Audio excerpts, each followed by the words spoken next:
శ్రీమాత్రే నమః శ్రీ గురుభ్యో నమః హరి ఓం. ఈరోజు ఈ వీడియోలో జననకాల శాంతి నక్షత్రములు ఏవి అనే విషయం గురించి మనం మాట్లాడుతున్నాం. ఈ టాపిక్ నచ్చినట్టయితే దీన్ని లైక్ చేయండి, 10 మందికి షేర్ చేయండి. ఇంకా సబ్స్క్రైబ్ చేయని వాళ్ళు ఏమైనా ఉంటే సబ్స్క్రైబ్ చేయండి. పోతే అసలు పంచాంగకర్తలు అనేక రకాలుగా ఈ శాంతి నక్షత్రాల గురించి రాస్తుండడం వల్ల చాలా గందరగోళమైనటువంటి ఒక వాతావరణం ఉంది సమాజంలో. ఏమిటంటే ఒకళ్ళు శాంతి చేయక్కర్లేదంటారు, ఒకళ్ళు శాంతి చేయాలంటారు, ఒక ఆయన అభిషేకం చేసుకుంటే సరిపోతుందంటాడు, ఒక ఆయన శివాలయం వెళ్ళి దర్శనం చేసుకుంటే సరిపోతుంది. ఇట్లాగా రకరకాలైనటువంటి భిన్న వాదనలతోటి ఈ శాంతి నక్షత్రాల గురించి చాలా గందరగోళంగా ఉన్నటువంటి పరిస్థితి. దీని గురించి ఏమిటి అనేటటువంటి విషయం పూర్తిగా ఈ వీడియోలో క్లారిటీ వదలుచుకున్నాను. దానికి ముందు అశ్విన్యాది చతుశ్చైవ పుష్యమ్యాది పంచచ విశాఖేచ దభ్రం త్రీణి పూర్వభద్రాచ రేవతి. ఇది శ్లోకం. అంటే ఈ శ్లోకం యొక్క అర్థం ఏంటంటే అశ్విన్యాది చతుశ్చైవ అంటే అశ్విని నుంచి 4 నక్షత్రాలు, పుష్యమ్యాది పంచచ పుష్యమి నుంచి 5 నక్షత్రాలు, విశాఖేచ దభ్రంచ త్రీణి విశాఖ జ్యేష్ఠ మూల పూర్వాషాఢ ఇందులో వస్తాయి. పూర్వభద్రాచ రేవతి పూర్వభద్ర రేవతి ఇది. కానీ ఈ శ్లోకంలో ఆర్ద్ర నక్షత్రం లేదు, దాన్ని కూడా మనం కలుపుకోవాల్సిన అవసరం. అయితే మన పంచాంగకర్తలు మేమనే అంటే సరిపోతుంది.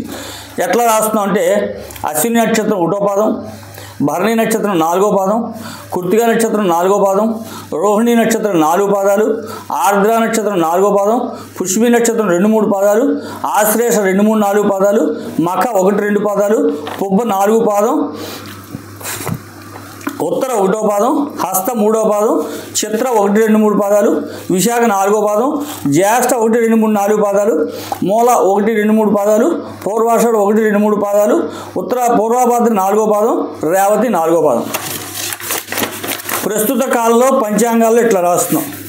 కానీ అసలు దీనికి తగ్గట్టుగా ఇంకో కూడా ఏంటంటే 27 నక్షత్రాల్లో శాంతి నక్షత్రాలు అన్నీ కూడా పాదభేదం ఏది ఉన్నప్పటికీ కూడా సంపూర్ణంగా శాంతి చేసుకు తీరవలసిందే, అందులో అనుమానం లేదు. ఎందుకంటే శాంతి అనేది ఆ ఒక పాదానికి సంబంధించింది కాదు, అది 4 పాదాలకి వర్తిస్తుంది శాంతి.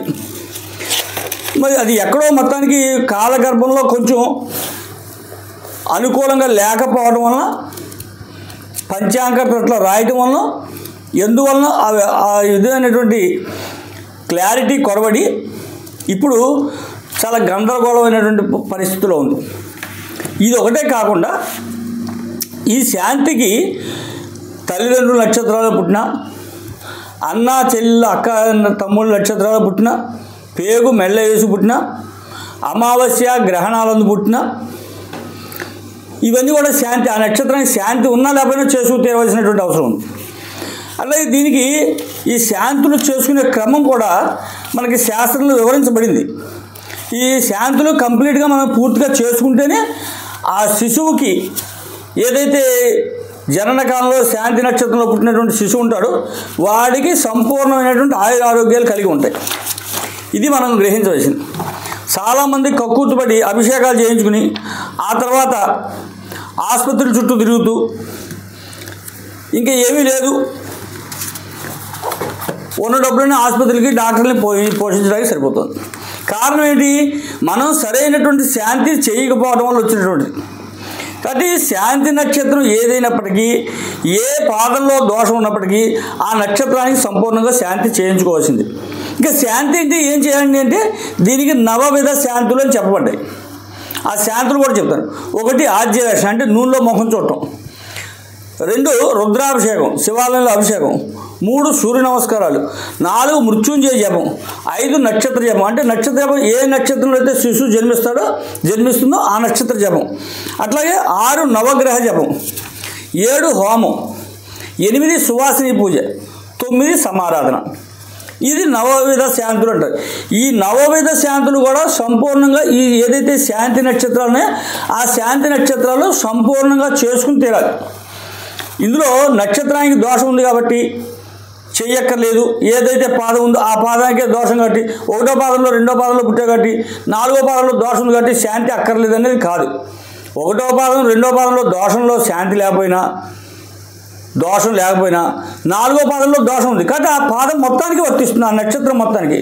కాబట్టి ముఖ్యంగా గమనించవలసిందంటే, ఉదాహరణకి ఇప్పుడు అశ్విని నక్షత్రం ఒకటో పాదం దోషం, కానీ అశ్విని నక్షత్రం నాలుగో పాదంలో పుట్టాడు అనుకోండి, అమ్మాయో అబ్బాయో, శాంతి చేసి తీరవలసిందే. ఇందులో రాజీ లేదు. అంటే ఒకటో పాదానికే కదా, ఒకటో పాదానికి కాదు, మొత్తం 4 పాదాలకి వర్తిస్తుంది దోషం. ఇది పంచాంగకర్తల సమన్వయ లోపమనాలో ఏమనాలో మొత్తానికి సంథింగ్ తెలియని ఎక్కడో పొరపాటు జరిగి ఈ విధమైనటువంటి వాతావరణం వచ్చింది. కాబట్టి 50 మంది కూడా గ్రహించవలసిందంటే శాంతి నక్షత్రాల్లో సంపూర్ణంగా శాంతి చేసుకుని తీరవలసిందే. ఇందులో ఎక్కడ రాజీ పడాల్సినటువంటి అవసరం లేదు. ఏదైతే ఇందాక నవోవేద శాంతులు చెప్పానో అవన్నీ కూడా మన శక్త్యానుసారంగా యథాశక్తిగా ఆ యొక్క శాంతిని సంపూర్ణంగా చేసుకుంటే ఆ యొక్క శిశువు, తల్లి, తండ్రి అందరూ కూడా ఆ కుటుంబం కూడా సుఖ సంతోషాలతో ఆయుర ఆరోగ్యాలతో ఉంటారు. హరి ఓం తత్సత్. భారత్ మాతకి జై. జై హింద్.